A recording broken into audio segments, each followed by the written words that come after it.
Municipal కార్మికులంటే అందరికీ అలసైపోయింది. అధికారులు పట్టించుకోరు, ప్రభుత్వం వీరిని కన్నెత్తి చూడదు. కనీసం నెల జీతాలు టైంకు చెల్లించవు. గతంలో ఇచ్చిన హామీలు నీటి మీద రాతలయ్యాయి. దీంతో కార్మికులు వెంటనే తమ సమస్యలను పరిష్కరించాలంటూ సమ్మెకు దిగనున్నారు.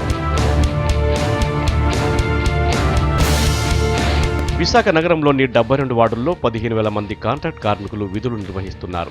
నెలకి 6,700 వేతనంగా ఇస్తున్నా వారికి చేతికి వచ్చేది మాత్రం 5,000. అవి కూడా అధికారులు వచ్చినప్పుడే. సమయానికి డబ్బులు రాకపోవడంతో తీవ్ర ఇబ్బందులు ఎదురవుతున్నాయంటున్నారు కార్మికులు. 5వ తారీఖుల జీతాలు వస్తాయన్నారు, 5వ తారీఖల్లా రాలేదు.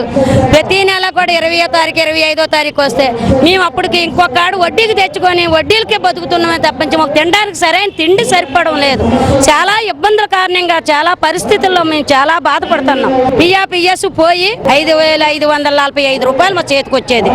అది సక్రమంగా ఏ నెలకా నెల పోనీ అదైనా సరే టైం మీద వస్తే మేము అదైనా తిని జాగ్రత్తగా ఇదవదు. గతంలో చేసిన సమ్మె ఫలితంగా జీతాలను 12,500కు పెంచుతూ నిర్ణయం తీసుకున్నారు అధికారులు.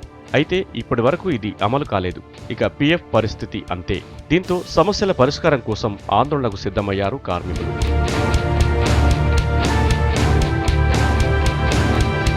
తమ డిమాండ్లను పరిష్కరించకపోతే వచ్చే నెల 3 నుంచి నిరవధికంగా విధులను బహిష్కరిస్తామంటున్నారు. గతంలో నగరాన్ని కంపుగా మార్చినట్లు చేసి చూపిస్తామంటూ అధికారులకు వార్నింగ్ ఇచ్చారు. విశాఖపట్నంలో జీవీఎంసీలో కార్మికులు అందరూ కూడా ఇమీడియట్గా ఒప్పందాన్ని అమలు చేయాలని, 3వ తారీఖులోగా అమలు చేయకపోతే సమ్మెలోకి వెళ్ళడానికి మొత్తం జీవీఎంసీలో 72 వార్డుల్లో కూడా అందరూ సన్నద్ధంగా ఉన్నారు. అందులో భాగంగానే ఈరోజు నిరసన కార్యక్రమం తెలియజేస్తున్నారు. జీవీఎంసీ ఎదురుగాన ప్రభుత్వం ఇప్పటికైనా అమలు చేయాలని కోరుకుంటూ మేము ఈ ఆందోళనని సిఐటిగా మేము చెప్తున్నాం.